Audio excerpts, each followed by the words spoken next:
Now, the US President Barack Obama has held his first formal White House media conference in 5 months.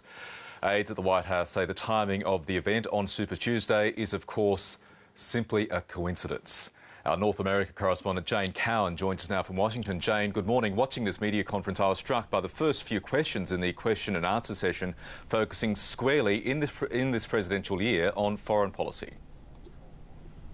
Yeah, that's right. And I mean, ostensibly the reason for this press conference in the first place, as you say, the first one in a very long time, was to announce a new housing initiative. Barack Obama said that he would put in place mortgage relief for members of the military.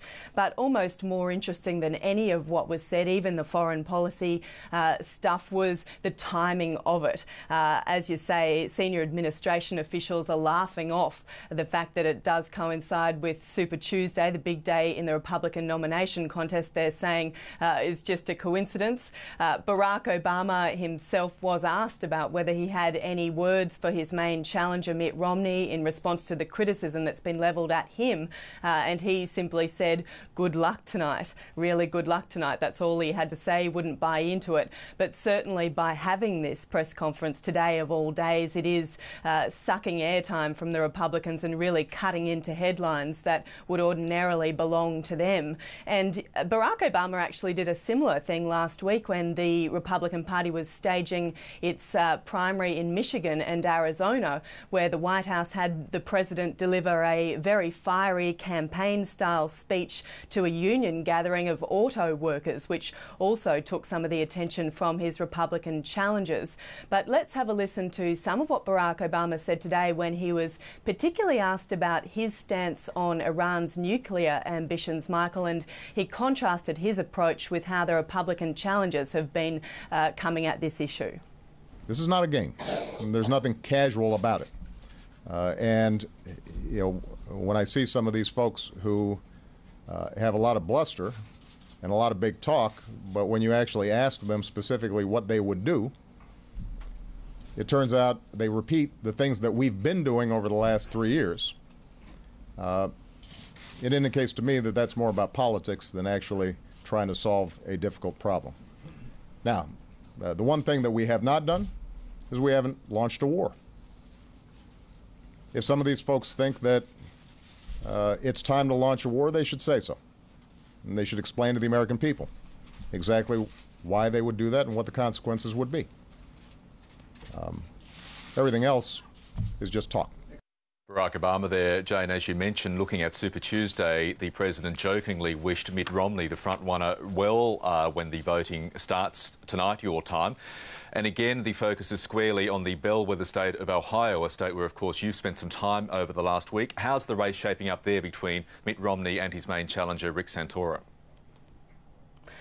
Well, Michael, things there are still neck and neck, depending which poll you look at. Both of them are, within a margin of error of each other. So remember, though, that Rick Santorum was actually leading Mitt Romney in the polls in this state until about a week ago, and that lead has evaporated, perhaps because of all the money that Mitt Romney's campaign machine has been able to throw at advertising in this state.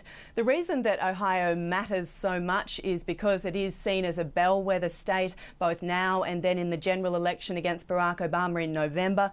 Ohio has a history of picking not only Republican nominees but also future presidents. It's also important because it does offer this demographic cross-section where it combines evangelist Christians with blue-collar workers, this critical constituency that typically has gone to Republicans that Barack Obama has trouble winning over.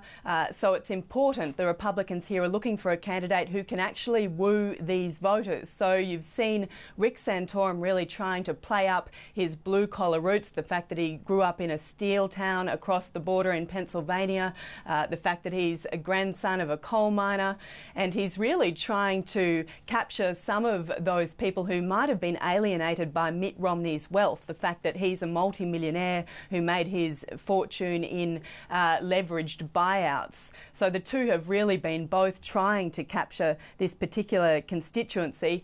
And Ohio is offering a breakthrough moment for Mitt Romney, but it's also being described as an Elvis Presley moment for Rick Santorum, in the sense that it's now or never for his candidacy, just like the song.